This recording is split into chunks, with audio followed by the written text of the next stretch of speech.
Ladies and gentlemen, the following is another exciting episode of 15 Minutes of Fandom brought to you by the Wrestling Fans Podcast, Ringside Society. In one corner, we have the greatest thing on God's green earth. No, we're not talking about money, Mary Jane, or Popeye spinach.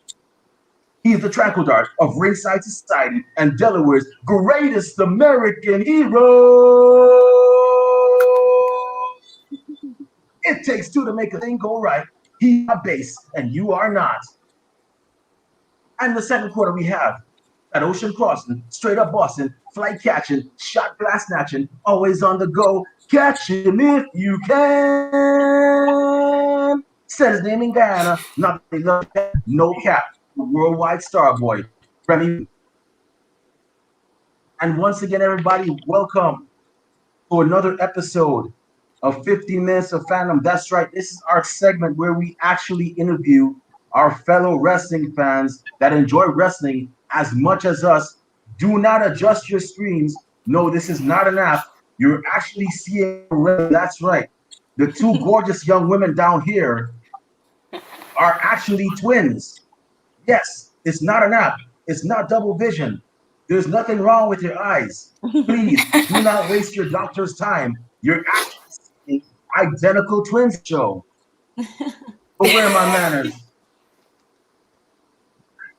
I can't believe. Okay, so with that being said, our guests today are two young ladies from jolly old England. That's right, across the pond, the land that has great features, great attractions such as Big Ben, Piccadilly Circus, Trafalgar Square, some of the sweetest chocolate like Cadbury, Quality Streets, Sanders and Mash, and of course, one of my personal favorites, fish and chips.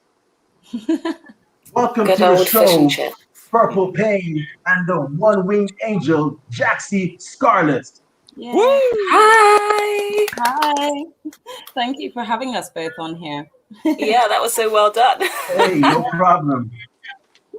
And you forgot. Actually, you thank forgot y'all to for say actually, that you pay home to the infamous Waitrose.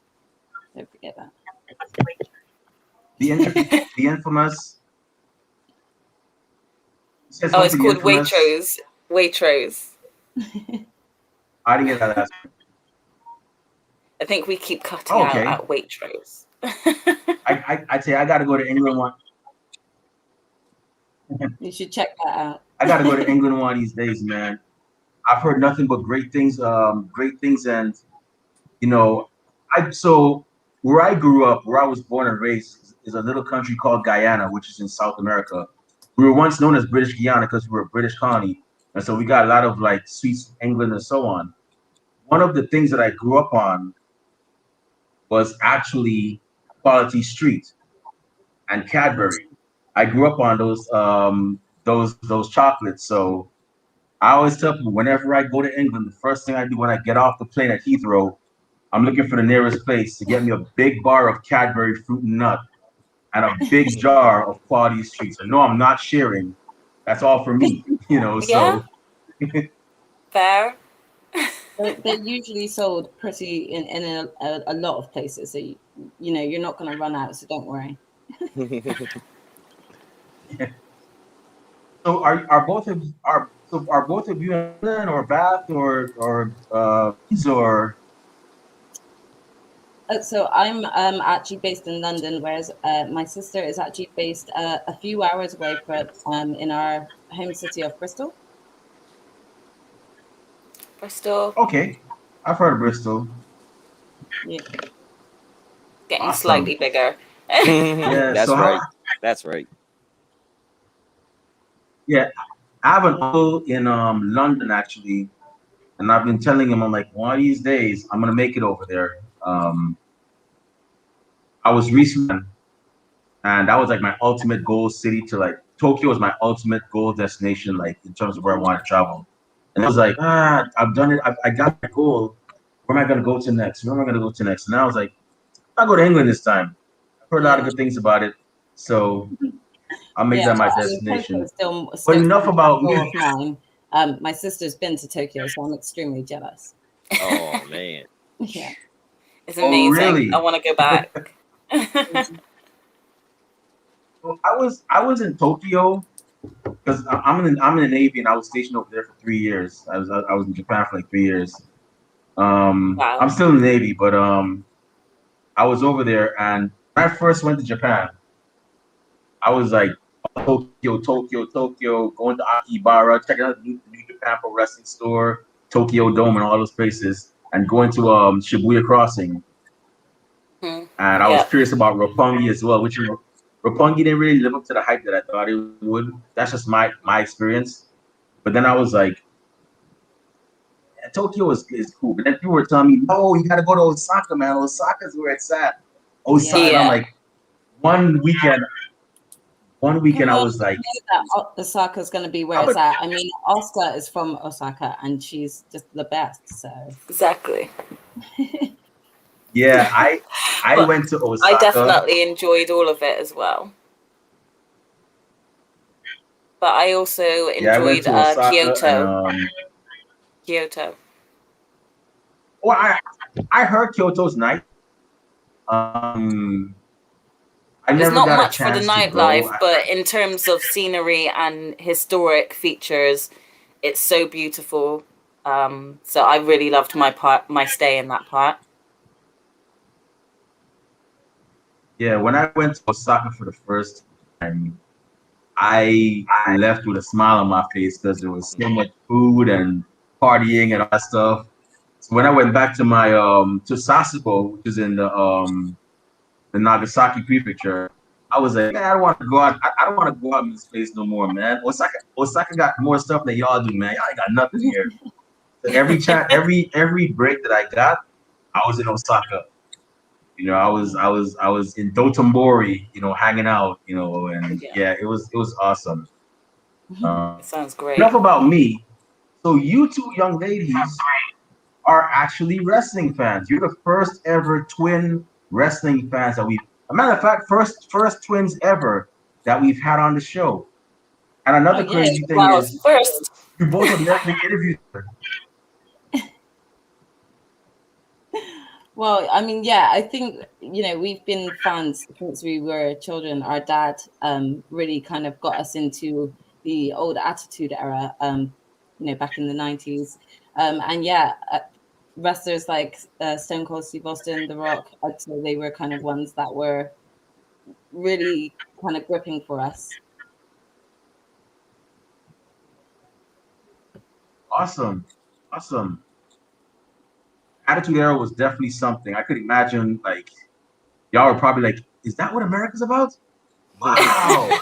And depending on how you are, you were brought up, you were either like disgusted by it, or you were like, "Oh, that's cool." Like, yeah, we definitely thought the latter.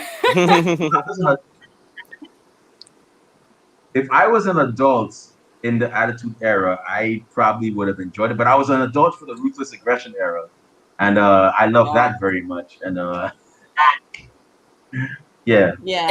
But so we grew up kind of idolizing like the Hardy Boys and Edge and Christian, and the Dudley Boys. That was our sort of era when we were growing up. You know, just kind of always thought of ourselves as a tag team anyway.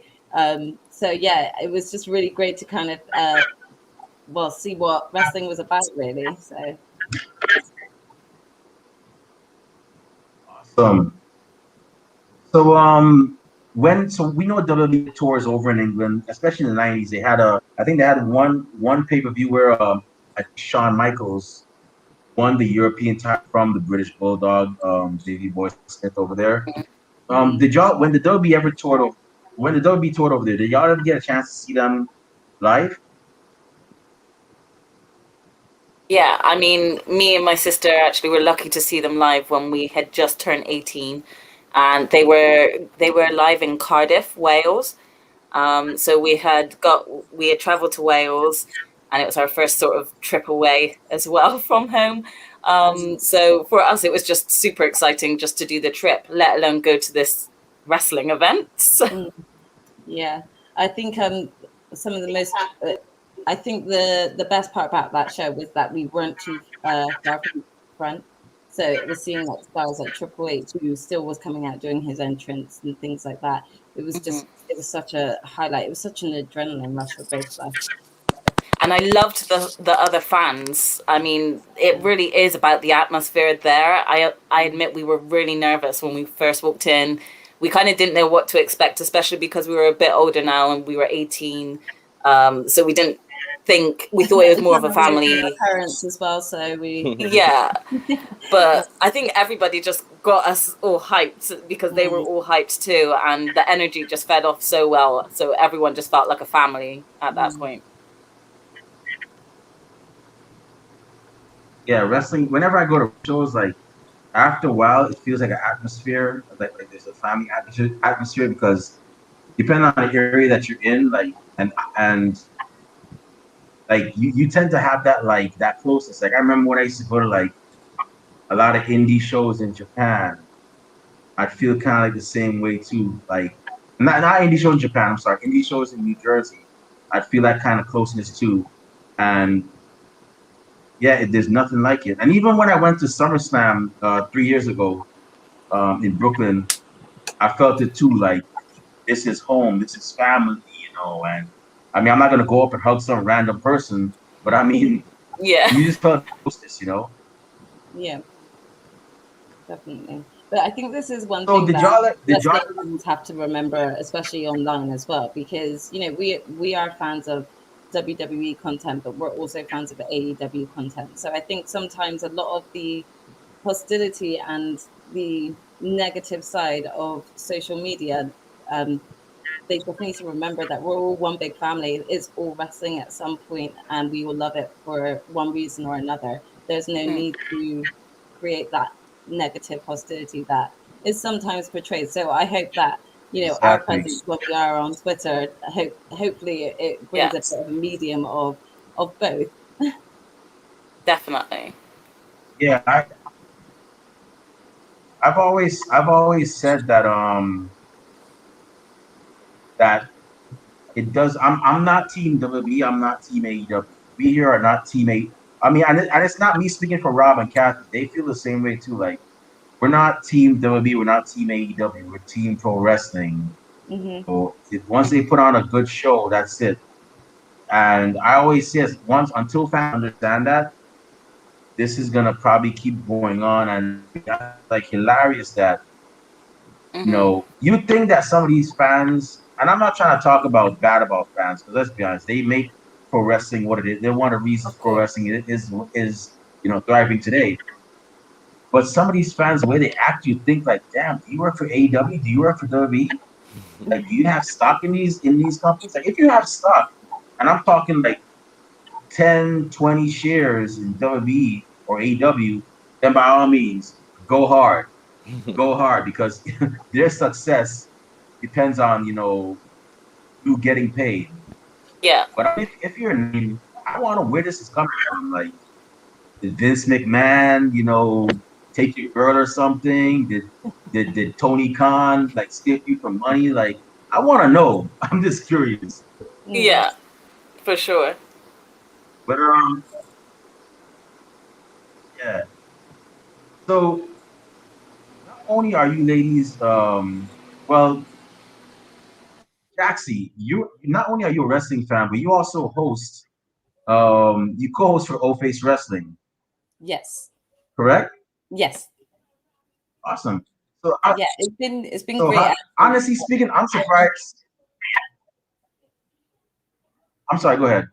No. Carry on with what you're saying. I was gonna say because I found out about you that you said so when I first saw you on Twitter, you said you were a twin, and I'm like, or was one of y'all that said you were a twin? So I'm like, okay, I wonder if her twins are wrestling fans too, and then boom, both twins are wrestling fans. But then all of a sudden, I was like, Yeah. I thought like both of y'all are on were y'all both of y'all co-hosted for O Face. Now I saw I was only one of y'all. I was like, okay. But then the thing that got me was because I've been following Talbot. I think it's Jacob Talbot is it Yes. Jacob or Jeremy? JT. Jacob, yeah, JT. JT. JT, if JT, if you're listening, bro, I'm sorry. I didn't mean to disrespect you about this. About your name. Please don't kick my ass.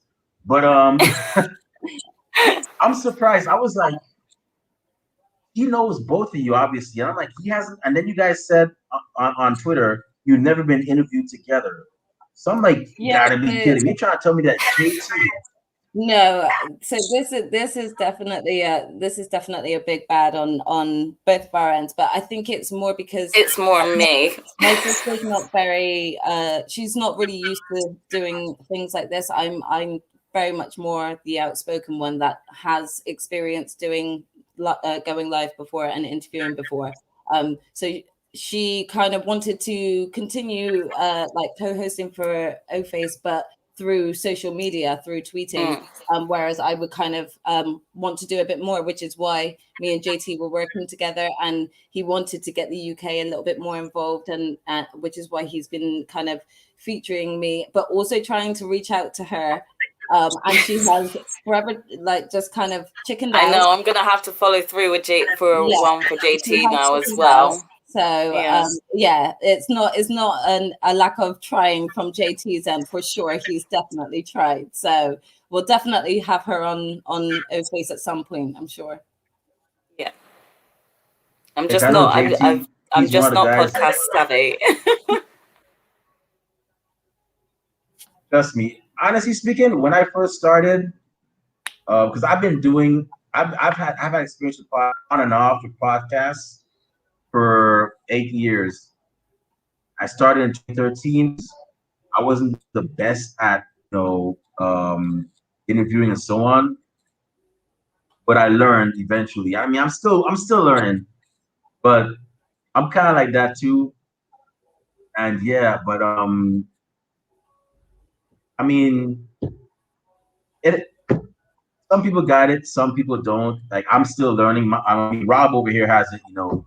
Rob is like one of those guys that he can get anybody to like. He just has people chill, and that's why I call him the tranquil dart. Like I'm like, I don't know how you do it, bro. Like we had a wrestler called the British Wolf. This guy looked mean as hell. Rob actually got that guy to smile. I'm like, I was like, how does he do it? Some people just have it. I was like, and then our other host, Kathy, she's just amazing too. I really wish she could have made it here. She's been a great help. Since coming on, very enthusiastic. She's one of the main reasons. She was one of the people behind us getting some of our big interviews. Like you probably know her, Soraya Knight over in the UK. She was able to get her on our show. That's great. And Thunder Rosa and all that. So she's been a great help as well. Kathy, we love you, even though you caused us a lot of trouble. Yeah. Well, it would have been nice to meet her, but at least she knows that you've said great things. Yeah, she knows. She's probably gonna be like, "Oh, you miss me," and then I'm like, "Yeah." Yeah, but we got to meet Lucy, so that's a bonus. Cool. Yeah. So I gotta ask, have y'all been wrestling fans? Have y'all ever thought about actually becoming wrestlers? I mean, I can see it now. Jaxie's the one that she'll do the promos or she'll approach somebody and she'll be like, and then next thing you know, when your opponent isn't looking, Purple comes behind her and hits her with a German suplex. Have y'all ever thought about going that route? That is how it is in life with us too, as well. Though, to be fair, I call myself like the silent one. I'll stay quiet, but then hats off.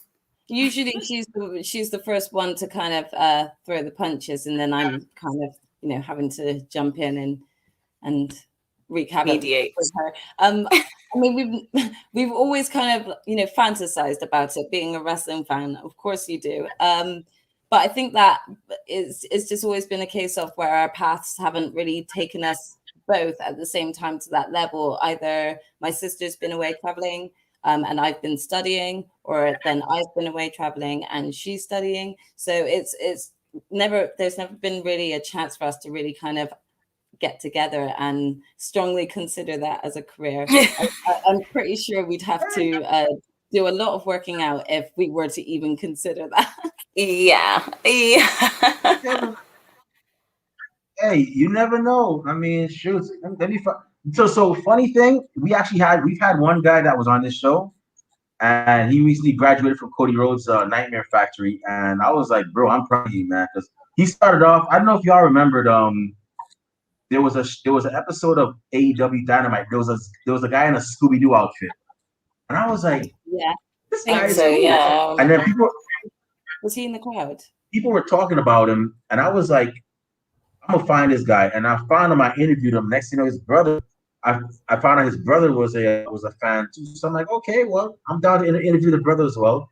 Lo and behold, the brother ends up training it with Cody Rhodes' school, and he just made his debut. I think a couple weeks ago. I'm like, bro, I'm proud of you, man. I wish you nothing but the best. We Oh, actually had him on the nice. show as a pro wrestler. So yeah, he goes by That's the name of awesome. Diamond So Sheik. if So Cody Rhodes wants to yeah, fly my sister and I over to America to train with them at the Nightmare Family, we could be Brandy Rhodes' little bodyguards. I would happily protect her at all costs. So Sure. Cody, what's up? I will definitely take you up on If you that. can't find me, I'll just be stalking Ricky Starks as well. So all right. Hey, Diamond Sheik, Dean Hiram and Karma Dean. Y'all heard these ladies, right? Y'all feel free to contact them. But hey, you never know. Hey, you never know. I mean, you never know where life can take you, man. I mean, look at Bailey. You know, people in her class probably laughed at her when she was writing her notes, talking about I want to be a WWE superstar, and lo and behold, like she's one of the best right now. mm, Very true. Just you that's never know. it started here. Yeah. Yeah. Yeah. So and so aside from WWE, aside from AEW, Purple, I gotta ask you, when you were in Japan, did you get to check out any of the wrestling or any of like the spots, like the New Japan store, Ribeiro? I Did you didn't ever just get to check out any of because those? I was traveling with a group of others, so we kind of had set days for certain activities, but I did get to see a sumo wrestling match. It was a sumo wrestling event, and that was really awesome, really fun to be a part of. You could just feel the culture in the room. And even though you don't fully understand, well, I didn't fully understand everything or the rules fully. I think you kind of grasp it, but I've never actually been in that setting before. It was still kind of easy to follow along. If you looked lost, loads of people will be around to help you. And, this is our celebration, do this celebration. And it was really fun just to be a part of. And everyone was just so welcoming when I went to Japan. I definitely want to go back.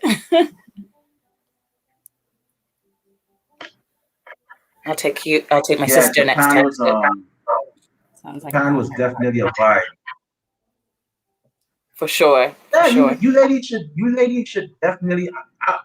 I'm all for that. Like y'all should definitely have like a purple painted Jaxie Scarlet's excellent adventure in Japan. You go Tokyo, then you go to Osaka, and then live you go to stream that. Kyoto and Nagasaki and other places. Definitely.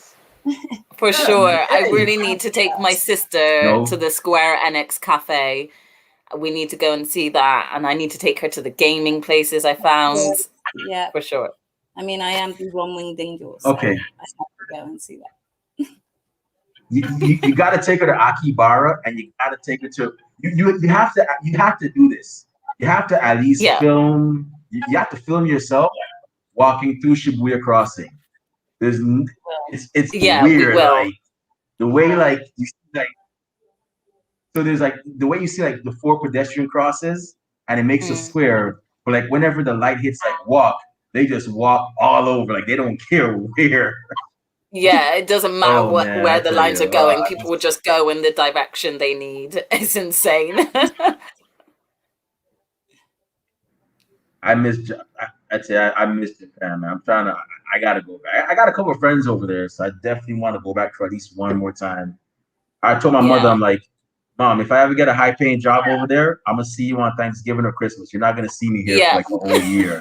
I'll be over in Yeah. Japan working and Same. That's exactly what I'm aiming for. Yeah, for sure. I might not come back if I go so again, so. yeah. So Jaxie, I just gotta ask you. I see that on Twitter. You're the one wing. You have the one winged angel as your moniker, and the one winged angel, of course, is actually Kenny Omega's finishing move. Are you a huge Kenny Omega fan? Okay, so Okay.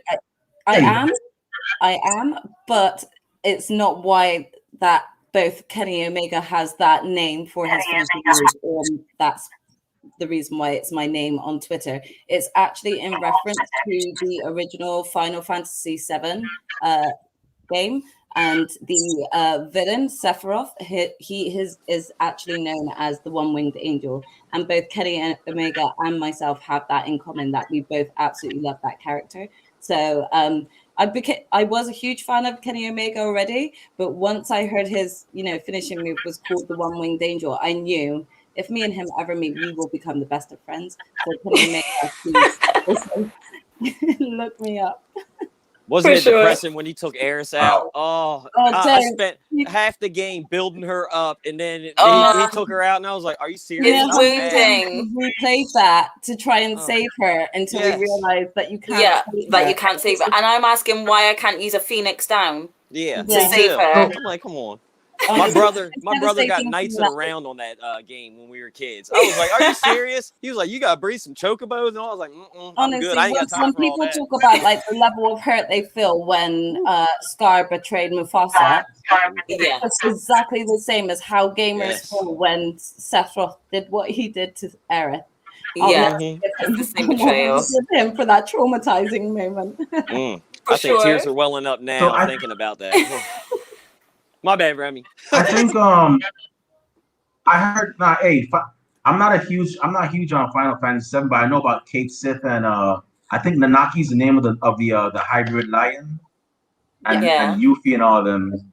But by the way, a very disappointing thing that I just found out is that if you kill that snake that apparently is unkillable in that lake, you don't get no prizes. That was a buzzkill.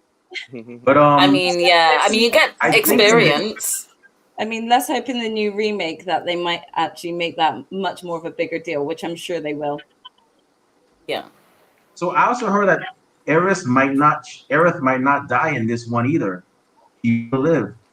Well, it's really hard because there's so many theories going on with the fact of this remake coming out, because it's definitely been insinuated for those that have played the game. We can definitely tell that this could actually be a different timeline. So it feels like it's a sequel rather than a remake. Exactly. So there's a lot of theories out there. We're not speculating anything too much just yet, but that is one of the theories that has come out of it. I don't know how much I believe that myself. I'm not getting my hopes up, to be honest. It would lose its impact if they did that. Oh, it really would. I mean, either way, I'm still going to be heartbroken if when it happens. I wouldn't mind Aerith not dying.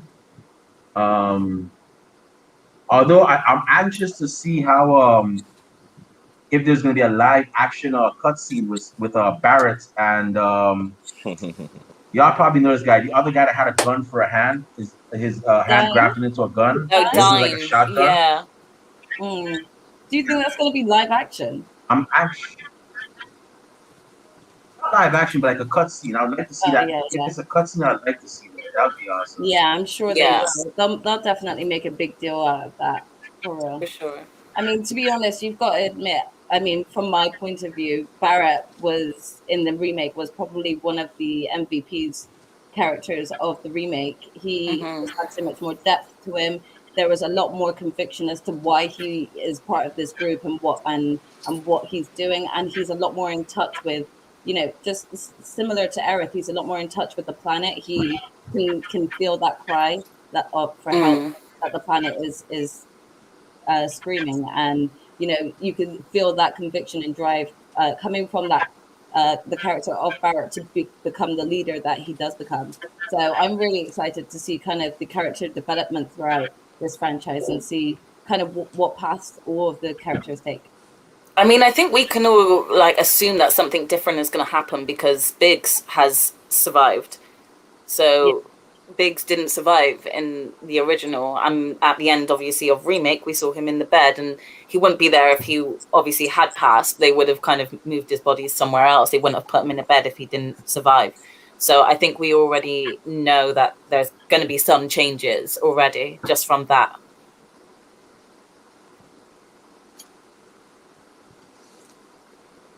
Are you good? Oh, he might be frozen. I think he may have paused. Okay. Oh wait, he's back.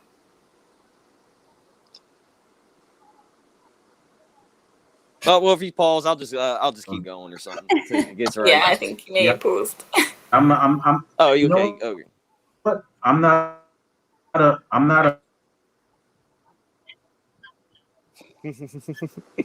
I don't think his internet's the best. Yeah, it's messing up over at the base. I'm not a big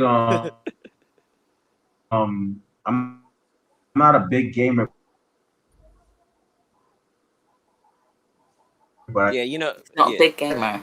My favorite RPG though is Chrono Trigger. That is like my all-time favorite. I don't know if y'all ever played that. Yeah, no, I haven't, but I know it. I've seen gameplay of it. I haven't played it myself. Oh yeah, you travel. Yeah, you go from the caveman era to in the future to now to medieval times. That's pretty cool. Yeah, it is great. You're just it's awesome. You pick people up from each era, and they're on your team. Yeah. And you gotta go battle. Yeah, it's kind of like Final Fantasy. Now my favorite Final Fantasy is 6. The one I guess 3 or 4, whatever, and then they turn to 6. The story is amazing for 6. Yeah. I haven't played it, but I watched the story. Yeah, my buddy, his favorite is number 8. Because he was like 7 made him so mad and stuff, and then that 8 he was like, my partner's favorite is 8 as well. Oh, yeah. So I remember we actually bonded on our first date over finding out that we were into Final Fantasy. So the whole day was just Final Fantasy talk all night. Yeah. Me talking about how my favorite was 7 and his is 8, and I'm like, no, you're wrong. Yeah. I mean, 7 is great. It is good. It is good. Yeah, I mean, I actually really enjoyed 9 as well. The storyline for 9 is really gripping if you actually consistently play with it. I think it's a very slow-paced game, but once you actually get to the point where you've got the oh shit type moments, yeah, definitely it picks up. So I enjoyed 9 as well. 10 was good as well. 10-2, not so much. Yeah, I was gonna say the one. What was her name? Lightning, or whatever her name was. Oh, X2 or whatever. 13, yeah. I wasn't a fan of those. I wasn't a fan of 13. I haven't actually played that fully through, so I'm not. I don't know much about 13 when it comes to the storyline. But yeah, I didn't actually get to play any of 14 either, because I know that's just online now, isn't it? Yeah. Okay. Yeah. Okay. Yeah, and 15 again I was in love with. I love 15. Kingsglaive that we got with it as well was just incredible as a movie, and so I think it just added to the excitement that became of 15 when it's released. And as you can tell, obviously we're super stoked for 16. That's right. That's right. Cannot wait. That's right. Now, right now, I'm playing Mass Effect Legendary Edition. That's what I'm playing. Yes. Oh. Those are that. Whenever somebody goes, "What's your favorite game?" I cheat and go Mass Effect Trilogy. I'll just sit there. I'll get lost, and I'll just play them all. Yeah, I'm on number 2 right now. I got like OCD or something. I have to go and do all the side stuff. So I'm built up, got all my stuff, and then bam, then I'm going for the story. So I'm just tearing people up. Got to do that grind. I mean, I think that's the best way to play for sure. Yeah, you gotta go explore everything. My sister and I are definitely hooked on Resident Evil at the moment. We've been playing the new Resident Evil Village. I mean, we've completed it actually. So, but we're sticklers for trying to get as many of the trophies as we can. So we are trying to attempt the 100%. Not that we actually will get it, but we'll try. I try that too. I tried it, on Xbox or I got a PlayStation right here. I'll try that on both of them. Was it platinum trophies or get all the achievements? Yeah, I'm trying. I'm proud to say that I got 100% on the Final Fantasy VII remake, so I'm very happy with that. Oh, nice. Yeah, I haven't played that one yet. Do you know? I'm just really trying hard to 100% the original, but it's so difficult trying to get the date with Barrett. Oh man, it's so I'm trying so hard to get that date. Yeah. I started playing 7 again, and I'm up at I'm just at the where you have to where Cloud has to cross dress, has to dress up as a woman The and Walmart. do the little in the stealth wool mission. market. Yeah. So I'm like, all Mm. right, I gotta remember which one and which way I gotta do it to get the right way. Got, Because if I do it you've got to wrong, get something happens. You've got to get on remake because the Walmart Definitely. is one of the most beautiful sections of the game. It's just you can tell the amount of effort that has gone into recreating the designs, just everything, the clothes, the gameplay, how they've made it look so much like the original game as well. Even though the original game was 2D? Is it what they call 2D? Yeah. But I have to admit, remake it looks amazing. Brought me as a gamer to tears. It's by far should have won Game of the Year. It really should have in my eyes. Because I was kind of waiting on it to release all of it before I started playing it. Because I know if I play like one part and then it's like done, I'm like, oh man, okay. Now I'm gonna be like waiting, counting down the time. My hair's gonna start turning gray. I'm stressing. Usually we're kind of like that when it comes to like animes because I cannot stand that you'll watch a 20-minute episode and have to wait a week for the next one. I can't do that. Yeah, exactly. But when it comes to this game, considering how long we've waited for this to either be remade or even remastered, it was just so exciting to see the trailer drop. And as we enjoy being strict Twitch streamers as well as being on viewing people on Twitch, there's no way I was not going to get any spoilers about anything coming from this remake. So I was like, had to just jump straight into it straight away. So I'm not getting any spoilers for this. Now, do y'all when you play Twitch, do y'all stream together sometimes or? Sometimes, yeah. Although we haven't recently, but we're going to get back into that because we've got the Man of Medan series, so we're going to actually start kind of doing that together.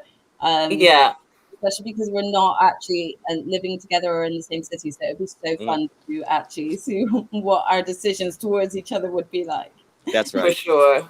Yeah, that's pretty cool. Sibling rivalry to the test. I played that game. We're just like the brothers.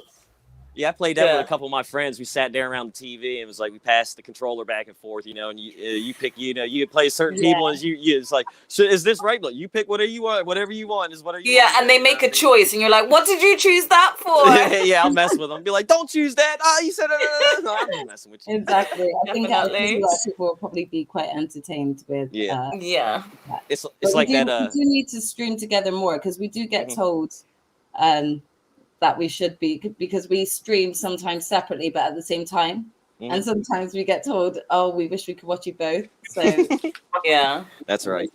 Together. Try and like be in the same chat together so they can. That's right. In the same game. Oh, Remy's back. All right. Remy's back. Yeah. We just had a little game to talk. We good. We held it down.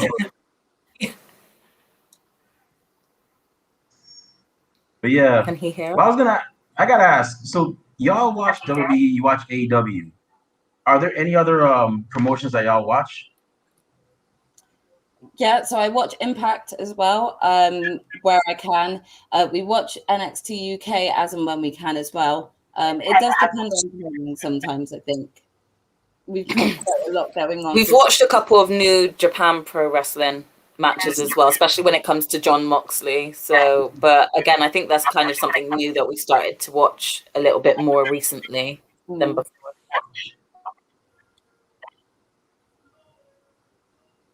Have y'all went to any of the indie shows out there? I know y'all got like WAW, you got Pro Wrestling Eve, Progress, and Rev Pro. Have y'all ever went to any of those?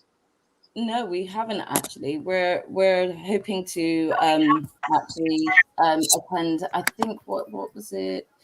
Bear with me. I think there's an indie show that we've been invited to attend. Coming up in the summer. So hopefully at some point we'll be going to that. But again, we're quite new to the indie scene, or especially me as well, to the indie wrestling. PW, so they're actually crowning their first women's champion in July. So we're hoping to go to that. That's in Manchester.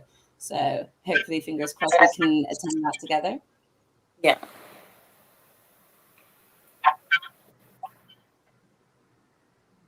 That's I gotta say, watching indie wrestling.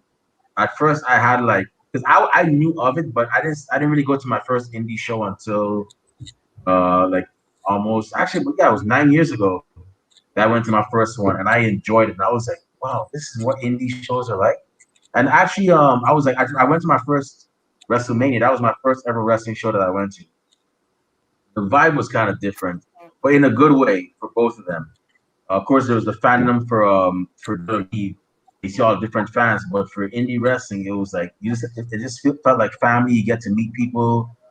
You get to actually talk to the wrestlers a bit more too as well, like which works off us here because then we can actually network and be like, hey, we liked what you did in your match. I'd like to be on our show and Breeze. Rob Baser actually got a job as a security guard now for wrestling. Nice. Oh, There's love there, nice. Rob. We don't cover injuries. We don't cover injuries here at Ringside Society. So if you get injured on the job, well, That's that's right. that's something that's on you You, guys. you let us know, and when Cody sends But for us to come over to the US, we'll come beat them up for you, okay, Rob? That's right. That's right. Yeah, for sure. That's right. I I'm got my telling you, friends in England want to fly I'm over gonna there and tear y'all up. Exactly. Watch yourselves. You gonna watch yourselves. hey. I'm gonna let the couple of people that we know at the Nightmare Fact, because we actually interviewed a couple of people. We were like, hey, we got two girls here that could probably protect Brandy from Jade Cargill, man, and all the other crazy girls whenever she comes back, and Brandy got some new bodyguards, Keep Oh, Brandon I better up step the to pair. stretch. and like I can tell you, Of twins, and just tell I'll be like, us I'll be like, we'll hop over. I'll be like, y'all girls better watch out. These girls are worse than the Buckingham soldiers that they have over there at Gardner Castle. Like they And don't you know play. what? You might not want Even to go on that that, smoke. it was even a prouder moment to actually even hear Cody talk about how proud he is to be having a mixed child, and especially when we are of mixed heritage too. So we've got that baby's back. Yeah. Yeah. So Yeah, this baby is family already. That's right. If you don't mind me asking, because if you don't mind me asking, what's y'all's ethnic background? Oh, okay. Well, our mother is English, and she's got Scottish and Welsh heritage in her. And our father is Jamaican and British, but also has Cuban and Indian heritage in him. Oh wow, y'all mixed up. Okay, Mm-hmm. yeah. Cocktail. So my mom. So I'm from Guyana, but my mom is Black and East Indian, and my dad is Black, Native American, and Venezuelan. Wow. And my mom has like y'all's complexion, and my dad has complexion like almost like Drake. Like he's very light skinned. How I came out this dark, I don't know, but hey, You got the best of both parts, right? Yeah. I mean, for sure, we all get our genes from somewhere, don't we? So Yeah. Yeah. And Rob over here, he's half white and half Native American. But a little bit Native American. Yeah, he always can hear it. A little bit.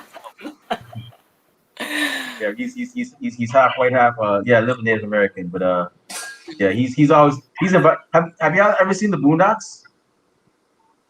The Boondocks, yeah. Yeah. I love the So Boondocks. The cartoon, Rob- or are you Rob, talking about the movie?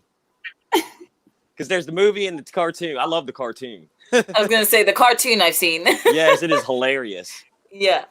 So, did you ever see the part where Rob, you know I got nothing but love for you, brother. But have y'all ever seen the Boondocks cartoon, the episode where I think there was a Christmas play, and Huey's the teacher was like, Huey, you can have Jesus be black, and Huey was like, no, he can't be black. And they'll fire you for that. And he's like, why? I'm not gonna say what exactly said because cancel will be like, Remy, you can't say that. But Huey said they'll fire you for being an irresponsible man. Rob is that irresponsible man. That's duly noted. No. if I ever go somewhere with Rob and I try to put on like a Limp Bizkit or something by Crazy Town, they're like, boy, if you don't take that off and put on some New Edition, man, I That's right. swear, that's that's Rob right I there. jam to Bobby Brown all the time. I love Bobby Brown. Oh Yeah, gosh, no, I haven't seen that episode, but I can imagine it was hilarious. it was. I love the Boondocks, man. It was whew, man. They don't make them like they used to. I'm gonna just say that. No, Go ahead and turn definitely. over to Rob. I know Rob. I'm going to turn over to Rob. I know Rob has some questions for y'all. So Rob, go ahead, man. All right, so what's going on? How y'all doing today? How's England treating Hey, y'all? How's the weather? it's not too bad today, and it's Looking been nice. very horrible over the past few It days. is nice for sure, but it's getting darker, so Yeah, Okay, are y'all in summer yet, or is it springtime kind of? Is the it's heat got still still there? kind of springs. springtime. Okay, yeah, the heat's done hit us over here. Yeah, I'm oof, yeah. I go outside, hit that humidity hits me in the face. I start speaking different languages. I'm like, I'm oh jealous. yes, We don't get that Something often about here. sunshine oh over here. oh man, yeah. I'm over here. I'm like, I start speaking Pootie Tang language. I'm like, Salak hey, flim flam on the tippy tap. You know what I mean? Like, oh man. So I gotta ask, have you all been catching any of the A&E and Dark Side of the Ring biographies or anything? Have you seen any of those? I saw The Um, Undertaker's. Oh, yeah, okay. Oh no, that's his personal one. Sorry. Yeah, but hey, we can talk about that one. Yeah. So, what do you think about that one? I mean, I mean, yeah. insightful. Hmm. I mean, I like the Yeah. this what was the one on Steve Austin or whatever. That was a pretty good one too. You know, where he got Undertaker to really open up. You know what I mean? It's like give him a couple shots, he'll open up. Yeah. I've only recently started watching Steve Austin's show, so I'm kind of Mm. backtracking, just watching them from the beginning. So I haven't seen his more recent ones. But yeah, I see loads of clips on Twitter all the time, and I'm always watching those. So I do like how he gets everyone to open up so much, Hmm. though. And it Yes. always seems like they're having such a personal conversation that the camera is as if the cameras aren't even there. Mm. So I enjoy that for I sure. did see the the Dark Side of the Ring episode that they did about the Montreal screw job. I saw that. Ooh, okay. That was really interesting. But yeah, it's really hard, I think, because the Dark Side of the Ring, it really does touch on a lot of what us as the fans aren't really used to accepting as reality, because everything that we're seeing, it is all kayfabe, and as much as that they don't like to admit that there's lots of kayfabe that is in it, that there are real injuries, there are real issues that the Dark Side of the Ring addresses. So Yeah. there's definitely a few episodes that are still on my list to watch, just when I feel like I've got the stomach for it, because I don't know whether or not I'm ready to face some of those truths. That's right. Now, the one Brian Pillman's one, that one was it was good. It was, and then when they did the second half, when Brian Pillman Jr. came on there and he was talking about after his father died, oh, that broke my heart. About he was Yeah, like his stepdad Oh, I never haven't taught seen him how it. to throw a ball or anything, and just I didn't oh watch. I haven't watched the whole episode, but I've seen Brian Pillman Jr.'s part, and it's really kind of heartwarming to see him in a production yes, such as AEW. Kind of doing him proud now, but at the same time, listening to that again, it's accepting the reality of what wrestling can do to you as well. So, Yeah, it's for definitely one of sure. those things you've got to really feel like you've got the stomach to handle, in terms of truth. that's right. Yeah. Now the one they had on there, Nick Gage, the hardcore, death match one. That one, yeah, I was like, I don't know if I got the stomach to finish watching I this one. haven't actually watched that one yet. I want to, but that is on my list to watch, because that one's gonna be a tough one. The first ever death match. That would be a tough one to watch for sure. Yeah, for sure. Because I might need my sister to watch that with me. I there don't you want to go. watch it alone. There you go. Yeah. Because they do Yeah. those death matches here where I live in Delaware and upstate, and I remember people were always like, "Oh, are you gonna go to these death matches?" Because know everybody knows I like wrestling. I'm like, oh, I ain't got the stomach for that. Like, no. No. Like, you watch Saw and Friday the 13th, and I'm like, but that's special effects. I know that's fake. Man, I'm going there, man. He's really taking a pizza cutter. Yeah, he's really taking a pizza cutter, and I was like, no, Yes. no. Yeah, I had my fill at ECW when I was younger. Yeah, I used to, they come around here and I'd watch. Yeah, my mom, she would not let me go up to Philly by myself, and I was like, "Well, I'll take my brother." He was 10 at the time. She's like, "You are not taking your brother up to Philly to ECW. 10 years old. Are you crazy?" I'm like 16, 17 at the time. Like, "Oh, mom, geez, mom." Yeah. Yeah. But she used to let me go to them, when they were around here, like, colleges and stuff around here. So I got to see like New Jack, RVD, all those, a lot of those guys, RVD, Taz, Tajiri. awesome. Oh, yes. Yeah. He was one of the Loved best. RVD. Yeah. The funny RVD story. At one of the shows, my brother, it was like intermission, or whatever. He was like, "Hey, let's go out back, see if there's any wrestlers out there, try and get some pictures, autographs." So I was like, "Yeah, come on, let's go." Yeah. So we go out there and we're we walk around over by like where the trucks pull in and stuff. We see a group of wrestlers like, "Oh, that's Bill Alfonso, RVD and stuff." And we're looking like you can see a big smoke cloud over up of them, right? And my brother's like, he's 10 years old at the time. He's like, they need to go inside. There's a skunk out here or something. They're gonna get sprayed. I was like, "Yep, that's right, man. So we should go, man. Yeah, we got to go." Yeah, we should move. Yeah, we should roll. Let's go. All right, yeah. Perfect. Mm-hmm. And then I have a funny an Undertaker story. When I was in like 6th grade, they came here to my high school or whatever, and it was Undertaker versus Diesel in a casket match. And also on that card, it was Bret Hart versus Bob Backlund. It was during that feud. If you go back there when they're fighting. Yeah. Well, Diesel and Undertaker fought in the casket match, and Undertaker won and all. And I remember all the Undertaker left. All of us kids were like, "Yo, let's go see the Undertaker." We ran out back, and him and Paul Bearer are leaving and stuff. And while they were leaving, they're fighting over who had the last of the vodka. And they were in their real voice, and they're like, "I didn't take it." I'm expecting Paul Bearer to be like, "What are you doing?" No, he's like, "I didn't do that." You left it over here, and then somebody else took it. And I'm like, that's why he never feels no pain, because he's drunk when he goes to the ring. That's right, that vodka. He does have a bottle before he goes out just to work that courage up, Of course, of course. Someone as big as the Undertaker, I think if I was to approach just to even ask for an autograph, I'm doing a shot first. Yeah, for sure. Actually walk up to him. Mm-hmm. Yeah. Oh man, that's crazy. So what was the last show y'all went to before like everything shut down or whatever? As in what type of show? Like Raw show, Raw, SmackDown, WWE, any. I mean, we've not been to any that in terms of them coming over to the UK since we were 18. So okay. So, I mean, we kind of actually I wouldn't say we fell out of love with it, but we stopped really watching it. Sorry, Remy, but from the Ruthless Aggression era, it wasn't that we weren't interested, but I think there was other stuff going on for us, so we kind of just forgot about it.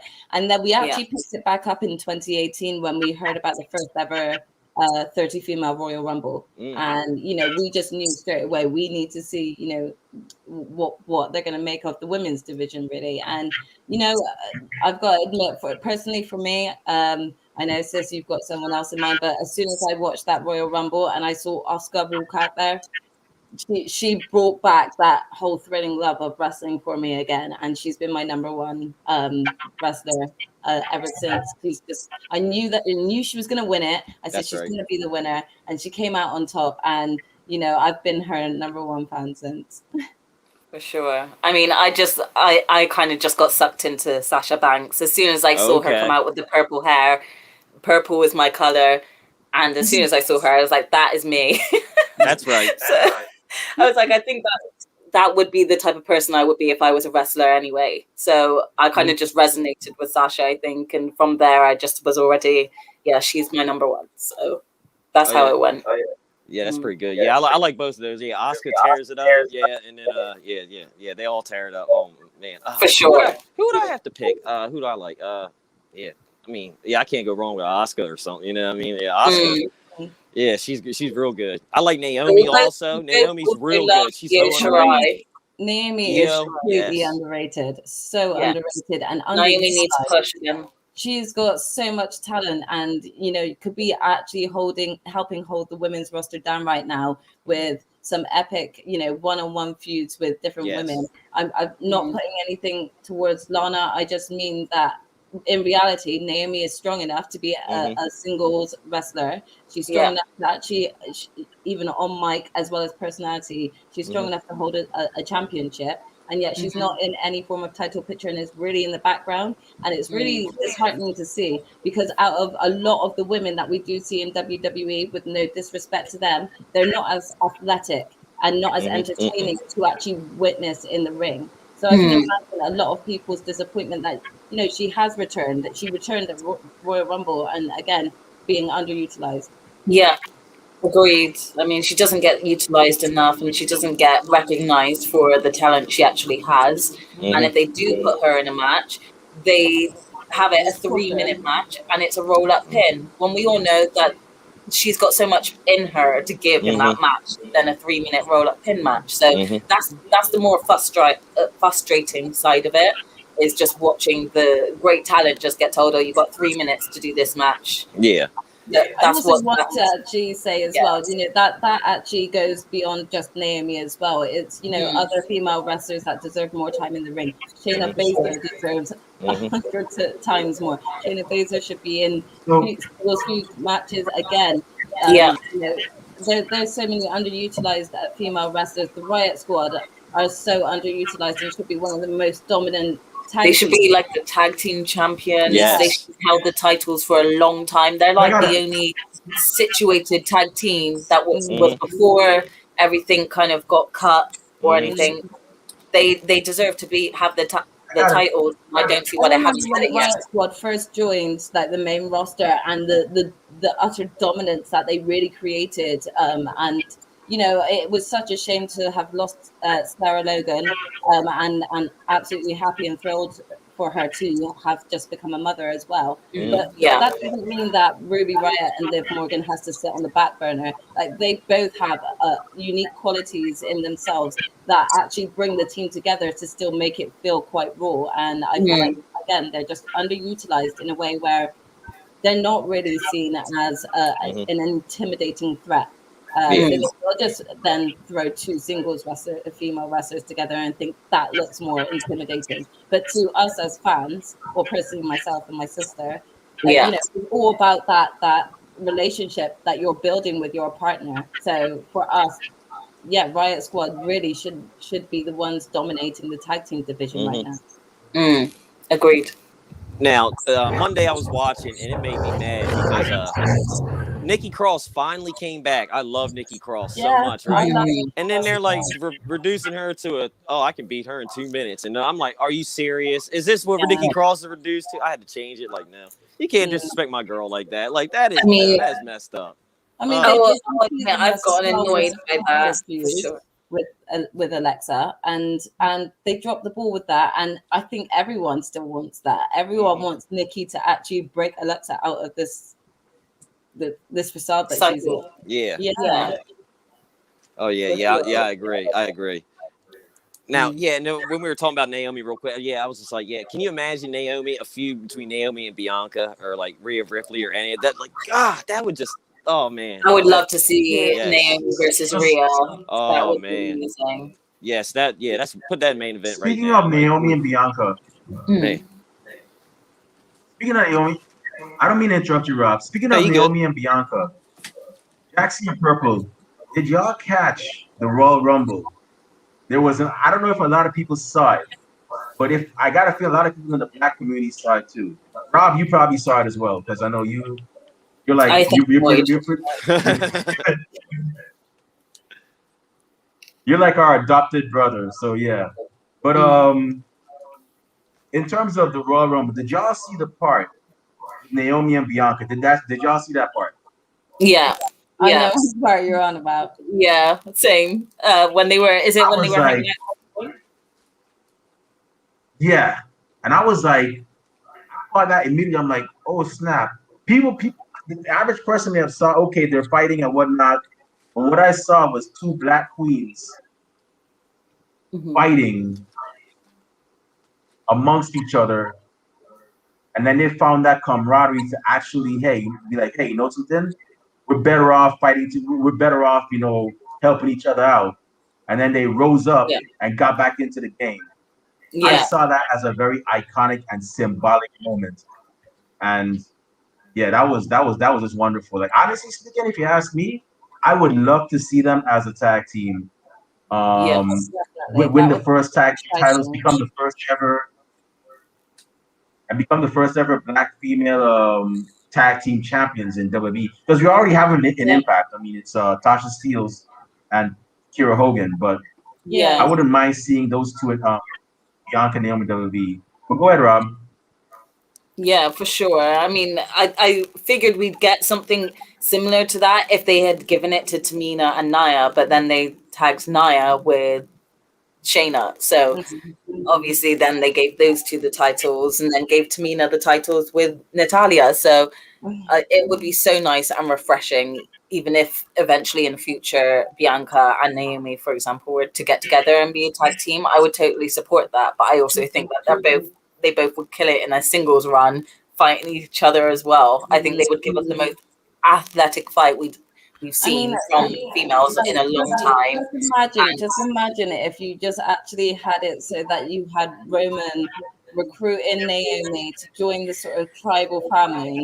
All of a sudden, you got Jimmy and Jay taking over the tag team division with the tag belts around their waists, and then you just see them come and dominate the women's division with Naomi, and she is coming for not only Bianca but the Street Profits are coming for the Usos. Can you imagine Yeah. the amount of excitement that Yeah, those teams they need to do that. create in the ring, and then just having even the presence of Roman Reigns like in their corner, constantly sort of like being that coach and being that spokesperson to be like, you need to do this, you need to do that. You know, Yeah, for the sure. amount of questions of who could win out of those two dominating sort of groups and force. You know, like Bianca and Naomi have such a strong dominant force that they could stand with all of those men and still look on top. Yeah.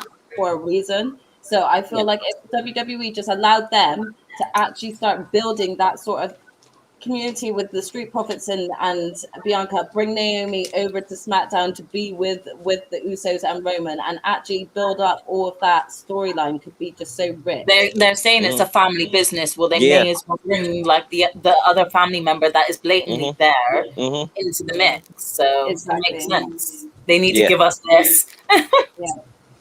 Now, I honestly think they're heading with a USO match, a one-on-one USO match. You know what I mean? I think they're going to end up fighting each other, and I'm going to tell you that break match is my going to heart. be real good. That's going to be a real good match. That's going to be really hard to watch, because I think that we were definitely in tears towards the end of the Hell in a Cell match between Roman and Jay, and just seeing Jimmy come into the ring, you know, that was heartbreaking. throw the towel, and it's like, yeah, that's right.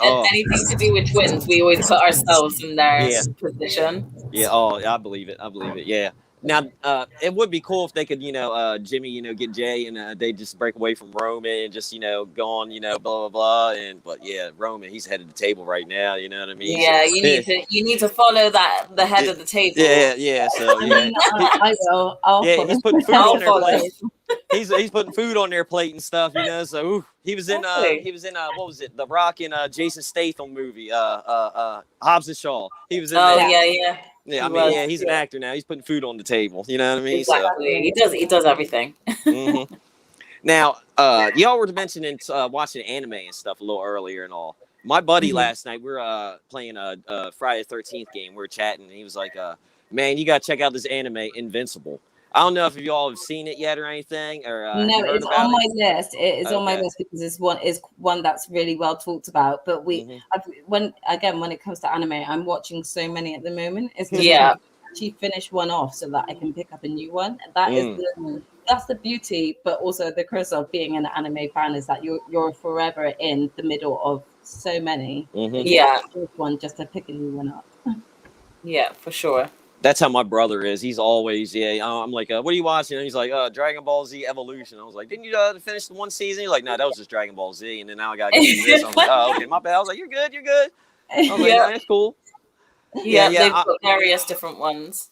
I like anime. It's fine. The first anime I really got into, I remember this kid was talking about like, this violent cartoon and when I was a kid. I'm like, really? Cartoons are like that? I'm thinking Looney Tunes, stuff like that. I'm like, yeah. He brought this tape. It's called Akira.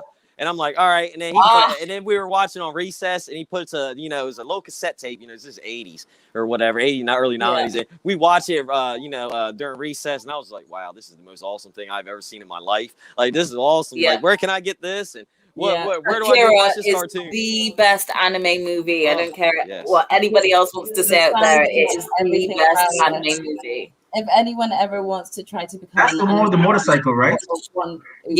want to understand why a lot of people love anime, just watch that movie and you'll understand. Yeah. Every time I've watched that movie, I see something different in there. There's something different I see every time. I'm like, oh, I didn't notice that before. Okay, yeah, all right.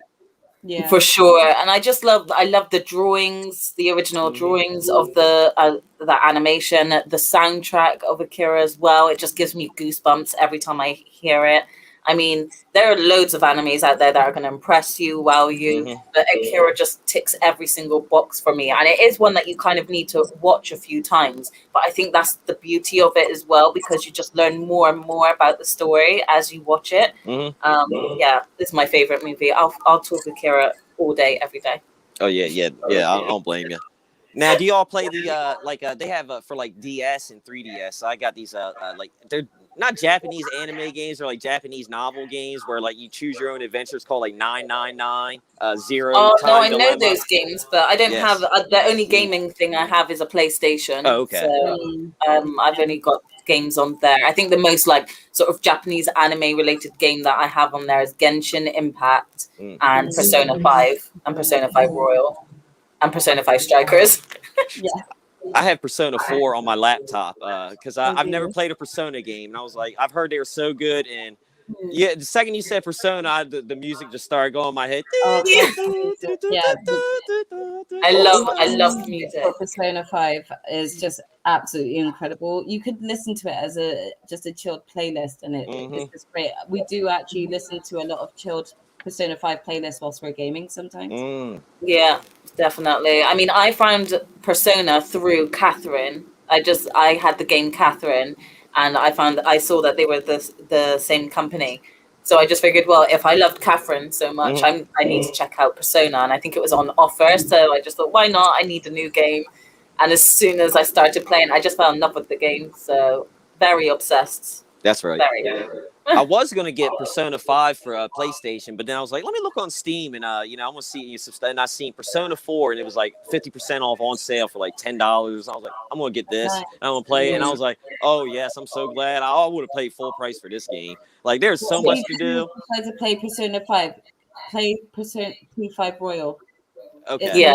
It's an extended version of P5, so they've just fleshed the storyline out even more. And to be honest, when we actually bought the original Persona 5 first, and we weren't ready for the storyline to be over. So we were already excited because that Persona 5 Royal was already out, but we didn't realize it was the same game but extended. We thought that was like the sequel of Persona 5. Okay.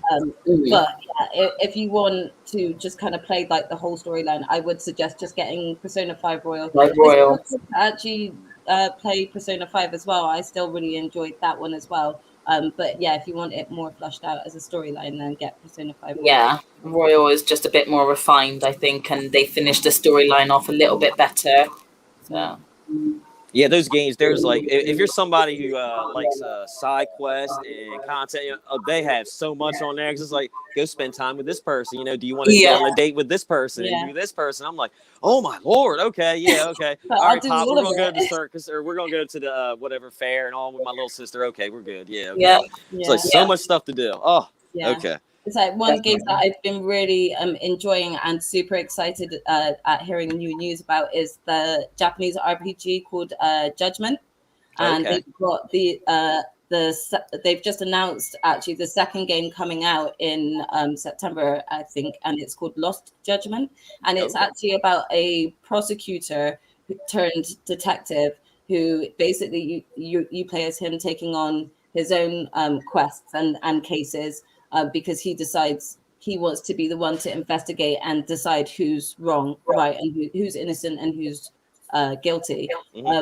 There's just so much rich content that like you're just running around like the streets of is it Where is It's it? You know, Camarucho. Camarucho. Camarucho, which is like the same franchise as the Yakuza franchise. So Ooh, okay. they're both in the same universe. Yeah. As far as I'm aware, because I don't play a lot of the Yakuza. I know a lot of storyline for Yakuza because I watch a lot of people play it. And I played it. I've just come across, towards the end of one of the side cases of in this Judgment game, and it's featuring a guy from the Yakuza franchise. So Oh, it's okay. very cool to see that crossover, and then really confirm that they are within the same universe. So it's even more exciting knowing that they've got the next game coming out in September. Yeah. Oh, yeah, that's pretty cool. Yeah, I've played some of the Yakuza games. So they have it on Game Pass. I think they have all of them on there for Xbox or whatever. I played a couple of them. Yeah. Woo! There's so much to do in that too, man. But I like the gameplay and the fighting. Yeah, that's pretty good. Yeah. Now, are y'all are into kung fu too, right? Do y'all watch those kind of movies? We like martial arts for sure. Yeah. Have you all ever seen the Raid movies? 1 and 2? The Raid? Yes. Of course. Oh, man. Oh, yeah. Both of them, they're both great movies. I just say I just love those movies. Oh. If you haven't seen it, you should watch Old Boy. Yes, I've seen that. Not the American version. Not the American one. The Japanese, the Korean one. Sorry. I've seen that one. That one part when he found out who the real girl was, that was like, oh. Don't ruin it for anyone who hasn't seen it. Yes. Oh my Lord. Like, it just gives me chills. Yeah, but there was that real good fight scene when he had the hammer and it was just like that one take in the tunnel. Yeah. Old Boy. Yeah. Old Boy. He shot that whole fight scene in like one shot. I'm gonna check that out. You need to. Tunnel fight scene in one shot. It's just incredible.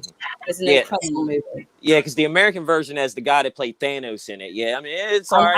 And the girl who plays Wanda. It's just all kinds of awkward. No. Yeah. The old. For me, they just don't get the emotions. Yes.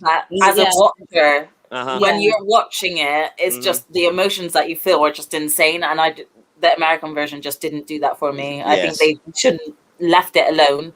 The other one didn't need a remake. If you want to watch Old Boy, go watch the original. Do not watch the remake. I just don't necessarily think that we always have to westernize movies that are so beautifully well done in their own original countries. Why can't we appreciate them for what they are? Yeah, that's right. Yeah, anyone who wants to just enjoy originality, go and watch the originals.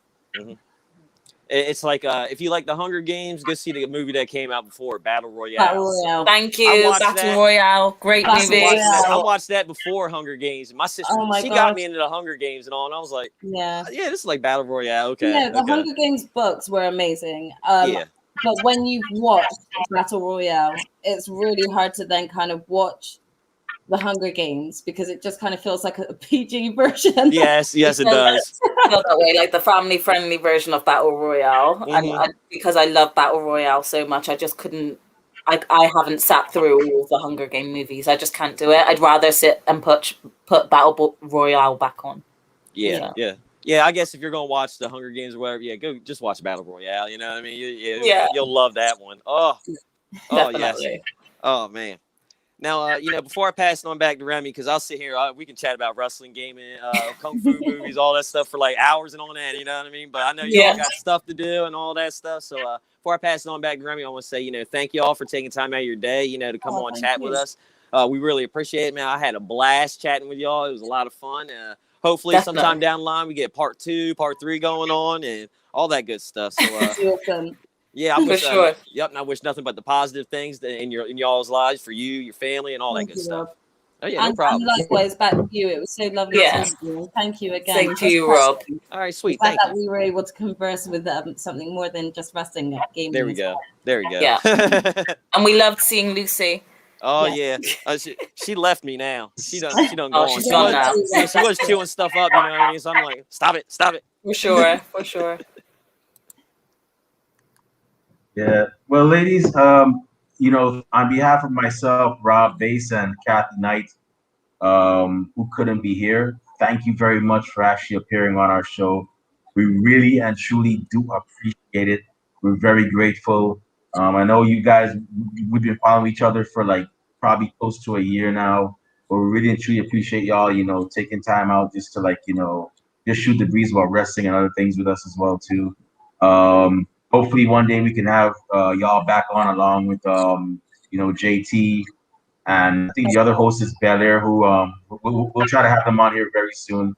And your other friend Timothy Flair, shout out to boss Timothy Flair. Yes, shout out BTF, Tim. we Shout see you out out there, man.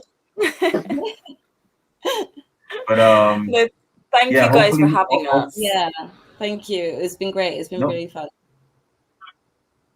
yeah, no problem. But before I shut down the show, before we close the show, where can fellow wrestling fans find y'all, and people from the Nightmare Factory find y'all if they want to talk to y'all about wrestling or wrestling training on social media?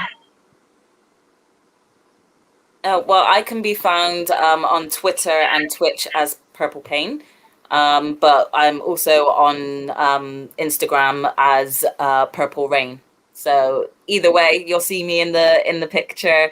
If you search my Instagram is Purple Rain 1089, and yeah, you'll see my face in the picture, so you'll know it's me, or at least me or my twin. Are you a Prince fan? I am a very big Prince fan. Hey, the Doves are Purple crying Pain. today. I was gonna say the doves are always crying, but I'm gonna Hey, go in Rob, my little red Corvette, and I'm gonna have to stop. Yeah, I'm listening to Prince when I get off here. Hey, Rob. Oh, yeah. Well, Rob, you know, when she makes her debut, she's gonna be like, this is what it sounds like when arms break to her opponent. Mm-hmm. She's gonna put him in an arm. That's when right. doves I'm gonna cry, use that. that's gonna be the I'm name gonna of her move. When doves cry. Yeah, she's Yeah. gonna purify them in the waters of Lake Minnetonka. That's right. There we go. Yeah. Purify yourself. And I'll serve them pancakes after. There you go. And so yeah, I am just the same across all three platforms: Twitch, Instagram, and Twitter as Jaxie Scarlet. So you can find me there. I am a Prince fan, but I'm more of a David Bowie fan. So I'm Ziggy Stardust. Awesome. Labyrinth's a good movie. Was it Stardust? Ziggy's Ziggy Stardust. I forgot what it's for. Ziggy Stardust. Yeah. Wow. Let's dance. Mhm. Oh man. Yeah. So Gonna have to take it way David back Bowie, now. real quick. David Bowie. Fantastic. He's a hero. That's right. What was it? Just Dance. That's my favorite song. That's one of my favorite songs. And then another one of my favorite artists. The Epic Labyrinth movie that he was in, and everything that he gave us with that. Him and Jennifer Connelly were my childhood. So Let's Dance was, or I think it was Just Dance was one of my favorite David Bowie songs. And then there was I know you. I'm sure I know you know this guy. His name is Craig David. He did a Let's Dance. Yeah. And I'm like, yo, this sounds good too, man. Like, yeah. I liked the remix. To be fair, he did well with the remix. It was a good remix. Yeah. Some people ruin them, but he did it. He did a good rendition. So we'll give it to him. Yeah. It's Craig David. He can't really go wrong, you know what I mean? He's a very creative guy. Yeah. But Rob, how about you, Rob? Where are you at on social media so that if fellow fans want to be on the show, they can be on the show. Where can promoters and bookers find you for your security services and your Yeah, you can find me on I'm on Twitter, Instagram, Twitch. It's Rob_Base82, and then on Facebook, YouTube, whatever, just Rob Base. Awesome. Make sure you check these guys out. If you want to find me on social media, not that I have anything interesting to say these days, but who knows, you might get lucky. You can find me on Twitter at @TheRemyBlue. You can also find me on Facebook under Remy Blue. You'll find me in a picture. You'll find me at It's a picture of me at WrestleMania 28 with my friend Adam, and I'm in a WrestleMania shirt. So don't be afraid. Go ahead and add me. Podcast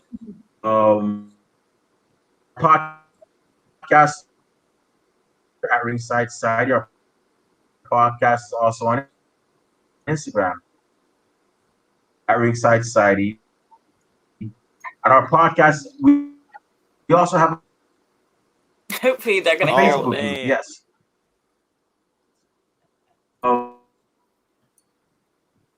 Facebook. I think he's always going to trip out at the end. It's typical to happen. Follow us Yeah, that's how it happens. You're trying to close on the show out. Instagram. Yeah. Completely here. Yeah, it's going in and out. We also have a Twitch.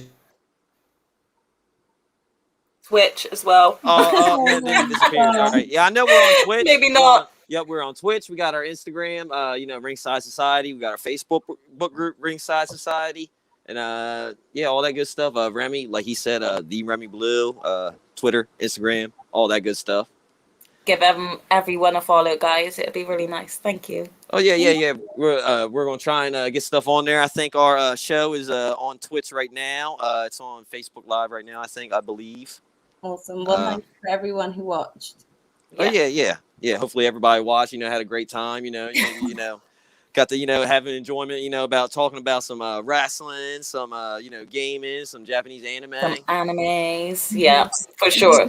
Arts movies. So who knows? A part 2 might come up where we can give you guys some. I feel like we should definitely do a part 2. Definitely do like at least a recommendations. Okay, yeah. Hey, nothing wrong with that. I'm all good with that. We'll stay in contact. Oh yeah, that's right. Yeah, for sure. Because Oh, here we go. Is he going? Are we good? That's if it lets him in. Yeah. Word up. We were back. Hey. What up? Hey. Hey. I'm not sure if he can hear us. Yeah. Oh no. Hold on 1 second. He's got to go. I guess he got to go move closer to a router or something. Yeah, something like that. Yeah, he's on the air base, and no matter what they say about American military, they probably have some shoddy service. You know what I mean? He's probably over there on AOL. Course. They probably make him do dial-up or something. You know what I mean? Of course, someone's using the other lines. Huh? Oh gosh. No, I'm teasing. I'm just teasing. I don't think he had dial-up. That would be crazy trying to go up there. Oh, do you remember that? The dial-up? Oh gosh. Yeah. No, I don't really want to. Do you know what? A lot of people really don't know the stresses of early internet. No, they don't. If you're on the computer and you're like, oh man, this is an awesome article you're reading, and somebody picks up the phone, you're like, hey, what are you doing? Yeah, you have to reload from the very beginning again. It's insane. Oh yes. Then they had when I went to school was you were either AOL or you had Prodigy or something. I don't know if y'all had that over there. AOL and Prodigy. In the UK we had MSN. MSN, okay. Yeah. So MSN.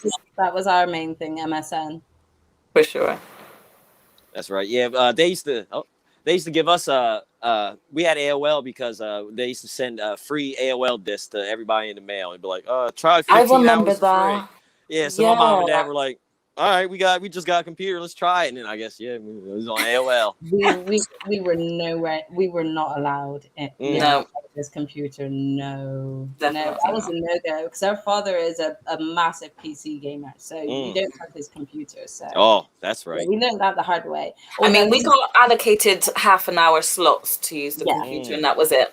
Yeah. Oh man. And so those were the times where we were able to then play the original Final Fantasy VII until he managed to get us our first PS1, and that was our first game we got. Oh, nice. I don't blame. Oh, that one I still have that game in my PlayStation. It's like 3 or 4 discs. Having to change discs. Yes, you had to change discs. Oh my gosh, yeah.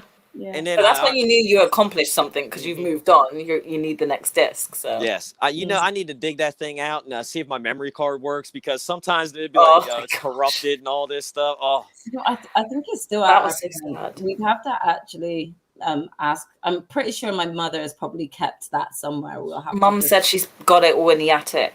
Oh, okay. And I'm not going up there. So. That's right. That's right. My mom, she kept my baseball cards. They're in the shed. She's like, oh, why don't you take them? I'm like, they're not even worth nothing. I was like, you should have kept my He-Man and my Ninja Turtles and stuff like that. That's what you should have kept. Instead of throwing them away. My G.I. Joes, my Transformers. Yeah, definitely. She threw away my Optimus Prime. I was all mad. Like, man, come on. Oh, what'd she Yeah. do that for? Optimus Prime did Well, I nothing. moved away, and I guess I left it there. And she was like, "Well, he's old and grown, don't need That's this." true. Okay, And, wasn't your fault then, Rob. yeah, that was my fault. Uh-oh. We good, Remy? Man, this thing's getting annoying. Yeah, they're actually working on the internet, so it's kind of on the fritz right now. So yeah, um, yeah. So once again, we apologize for that. So with that being said, we're actually yes, our podcast is also on Twitter. We actually have a Facebook group. So go ahead and join our Facebook group. It's called Ringside Society. Um, we also have a YouTube channel where this episode is being streamed through right now. So definitely subscribe to it as well because we have a lot of cool episodes on there. We have interviews with Soraya Knight. We have interviews with Anakin Rosa, who's Thunder Rosa's son, and many more to come. And we also have a lot of our 15 minutes of Fandom interviews as well, like this cool one right here, and also with other impressive fans such as Boss Timothy Flair, Judy Conda, Barack O'Holly, and many others. So make sure you follow us on those platforms, and we're on Twitch at Ringside Society 2019. That's it. That's it, right, Rob? Yep. That's it. Oh, one more. Yes, we have a Teespring. Oh yeah, We also have a Teespring store with merchandise. We have many shirt designs. We have more shirt designs coming soon. As a matter of fact, our next 2 shirt designs are going to be adult oriented, like borderline Attitude Era-esque. So watch out for those as well. All proceeds from those sales go back into keeping our show up and running. So support us, man. We do this because we have a passion, not loud. That's no cap. But until then, thank you everybody. Thank you everybody for tuning in live today. We really and truly do appreciate y'all sitting here listening to us. To those of you that are going to listen to us later on via our YouTube channel or our Facebook group or Twitch, thank you in advance. And to those of you that hate us, can't stand us, and really and truly wish we would go away, well, I'm sorry you feel that way, but we ain't going anywhere for a while. They hate us because they ain't us. Well, we'll just sit rent free in your head. That's right.